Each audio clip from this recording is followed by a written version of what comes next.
Again, we've got the Aquila Analytics Focus Group assembled with a new participant. We're going to continue on with our scenario analysis of the public university experience as preparation for the full-time job market. We're here to demonstrate how the Eidos package of tools is aligned with how people think, and it helps us learn as a group. Scenario analysis is intended for us to improve our understanding of different factors, how they're interconnected, what influences what. Today, we're going to continue our analysis of that. I'd like to ask Nakia to introduce herself as she's joining our panel.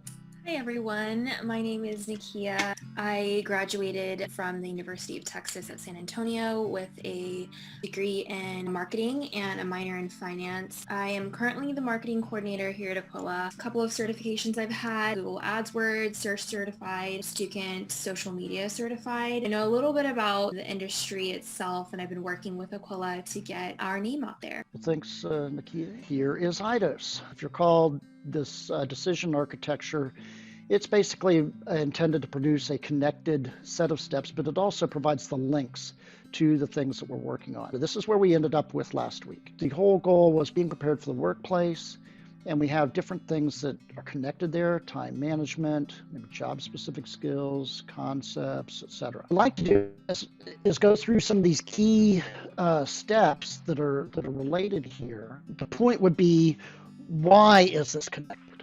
Why is time management an influence on being prepared for the workplace?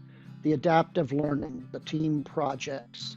So we'll start to add some more of these interconnections here. What is it about extracurricular organizations that helps you get prepared? I think it exposes you better to leadership opportunities. Even if it's something small, like just being a representative of organization, you tend to get more exposed. At least you have something, rather than just being kind of thrown out there in the workforce with no prior knowledge of the industry or the people.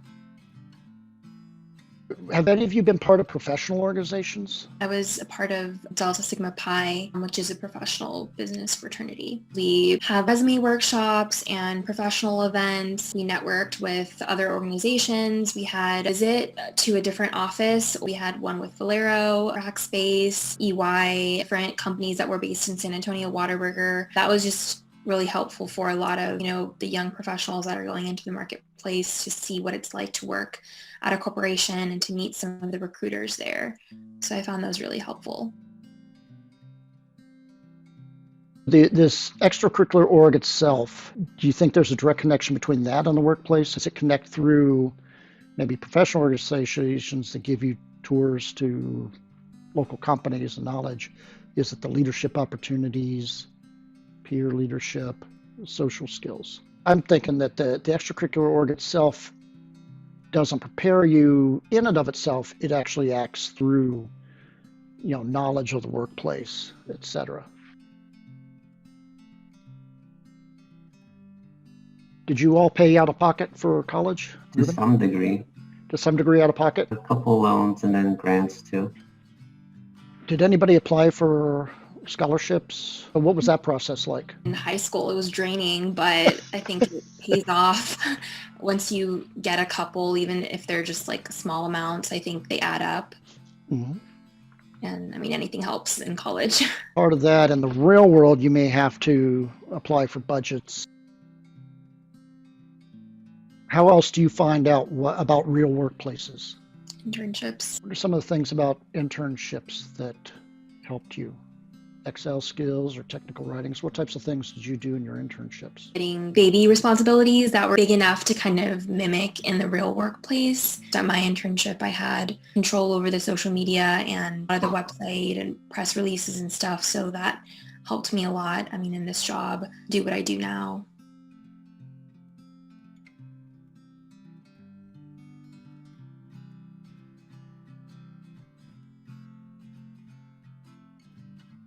What are some things to get that might influence internships? Like, how did you get your internships? I applied to several just through handshakes, and also professors would email out opportunities that they thought were great for their students. I had a professor from my business law class that emailed and said that opportunity was available and to apply, but mainly through handshake, like through our internal school's portal for jobs. Did you say it was the style of the professor or the experience level of the professor that said, hey, look at this internship? I'd say that it would professor style. Like, he was very much hands-on in class, and we didn't have like a ton of exams or anything. It was a very much real life approach. I think that's what also led him to constantly let us know about opportunities that were, in real life and in the workplace. He thought that that was better than studying, like regurgitating information, is to just get something hands-on that would benefit us post-graduation. Yeah. Okay. I selected Luke and McKeon, and some of the things that you demonstrated was your ability to handle yourself, job-specific skills. I think purpose of learning. One was grade point average, but also it was, can you apply what you've learned to the real world? What about the professor?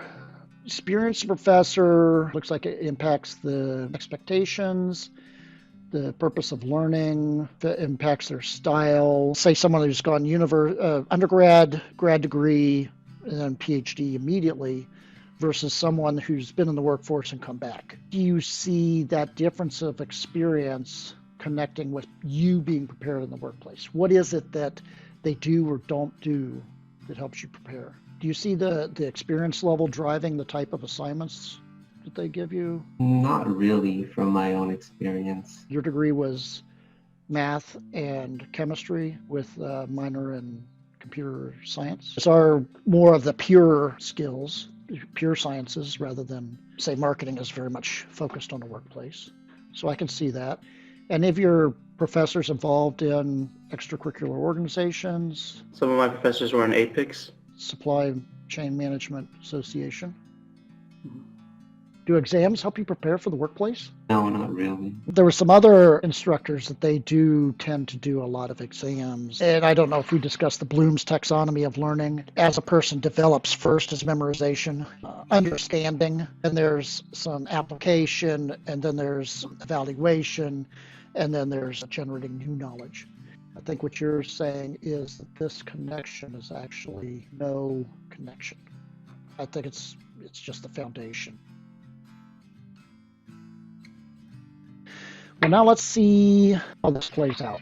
Okay, so we've got a whole lot of small contributors here. Internships now has moved up as being a very good link. Experience of the professor has a lot to do with that. Individual assignments are there. Team projects is there. Extracurricular orgs is there. So the last step we would do on this, and ideally, if we had enough definition on the issue beforehand, we would say, well, let's focus on things that you can control as a student, or if that's the focus, what is internal? Or if we were doing this from the university's perspective, what can the university control? That would be the internal focus, and that would affect your strategy. You want to say, well, of all these things I control, which are the most important levers to be able to move? Then the external factors would be like, well, what about the political environment? What about if there's debt forgiveness for your loans? Does that prepare you for the workplace? Well, maybe not, but it sure takes away a lot of the burden of all these loans that you had to take, myself included, for my final, my PhD degree. Is there, a political factor that says, what should the workplace look like? There might be environmental aspects like COVID. The workplace has changed dramatically. All of you are working from home remotely. And I would say that school prepared you for that, being able to do work on a computer as opposed to doing manual work.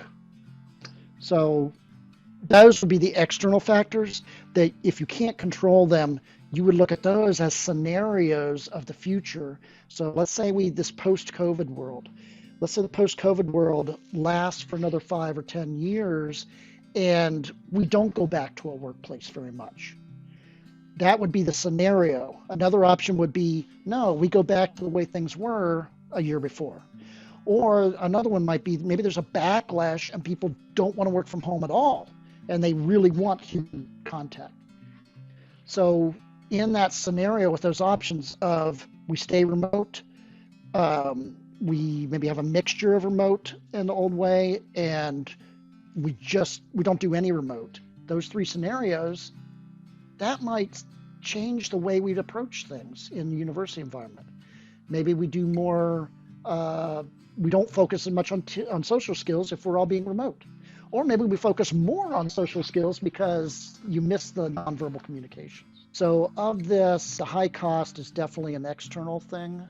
We'll just start flagging some of these as external. Do you see anything here that is beyond your control as a student? Experience of professor. Yeah. You didn't get to choose your professors too much. The actual assignments, you may not have much control over those. Do you get to choose who you work with on your teams? Usually. Usually you don't get to choose your coworkers. You have to learn to deal with people, all different things. But the internships that you've done, are they mostly paid or unpaid? Paid. When would you take a non-paid internship, unpaid internship? Is there a situation that you would do one of those? For me, I'd say it depends on how much contributions I'd have to make. Like if it's a 40-hour thing or like a 25-hour thing every week and compensation isn't provided, I think it's really hard, especially as a student, to like make ends meet already, and then doing extra work on top of that and not paying attention to your classes is really difficult. So I feel like people should be compensated for that. But I think if it's the type of thing where you're just shadowing and maybe you're just doing it on weekends and you're kind of just doing it off of your own volition, I think in that situation, I'd be okay with not getting paid. But even then, I think transportation and living costs add up so quickly. So at least a stipend, something that I think people should get. I was thinking about it. Let's say that you could work for Google or Toyota or something like that, where exposure to something that not a lot of people have, a big company, great reputation, you might consider it. But with the realities of having to work and pay for school, so who are the people that can accept unpaid internships? The people where their college is paid for, their parents are supporting them fully. So I think all internships should be paid so that it opens up who can apply to them.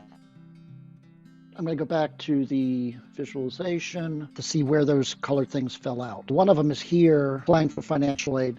So I should generalize that to just to other applications or searching for opportunities. What other things affect your ability to search for opportunities? Having enough time.